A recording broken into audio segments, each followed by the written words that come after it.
Hello, we just finished this Raptor up that we have been talking about for the last couple of days, so I just wanted to give you a rundown. We got the K2 Power Series 3-way tweeter mounted in the A-pillar, the mid-range is in the dash, got the woofer in the door here.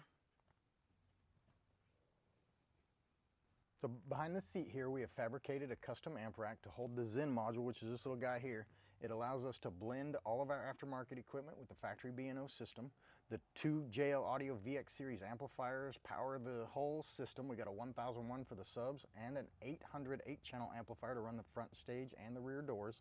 On board there's a digital sound processor, so we're able to use our RTA to do time alignment and full EQing in this system. This thing sounds really good. And the final bit of this sound system wraps up with two 12-inch shallow mount JL Audio subwoofers mounted in this custom enclosure with a custom RGB LED lit panel and the Raptor logo to match.